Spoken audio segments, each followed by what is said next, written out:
It was 6 a.m. on Sunday, December 1st, 2002. His dark hair tousled, my slender husband Scott nudged me awake, saying, "Let's go to the emergency room. I want them to give me something to take away this pain." I looked up at him.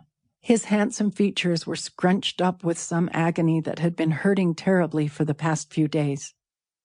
Last night he tossed in bed all night. Now, preparing to get up, he sat on the edge of the bed and rubbed the heel of his right hand against his right rib cage, attempting to push back that hurt.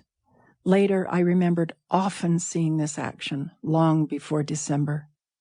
My 51-year-old husband was concerned about the pain because of a blood clotting condition he'd just discovered he had. On a recent long trip to Australia, he had developed a large blood clot and had found that it was due to a hereditary disorder called Factor V Leiden. Factor V is a mutation of one of the clotting factors in the blood that can increase the chance of developing abnormal blood clots. It can even cause death. Hospital personnel were not so ready to dispense either a blood thinner or pain medication. "We need to find out what this is before we prescribe something for you," they said.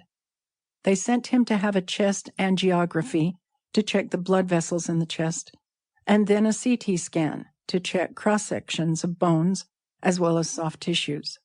Both procedures were more detailed than x-rays. After a while, the doctor on call came back. Folding his hands behind him, he said, "Well, there's good news and bad news. The pain is not caused by a blood clot." Scott tangibly relaxed over this good news and smiled thinly. The doctor went on, "But there's something on your liver that shouldn't be there." I caught my breath, and Scott unconsciously leaned backward. Our world suddenly collapsed to a small, white-sheeted cubicle.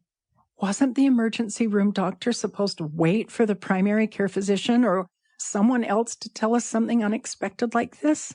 Wasn't there some way to prepare us? This was not at all why we thought we'd come. What could it be?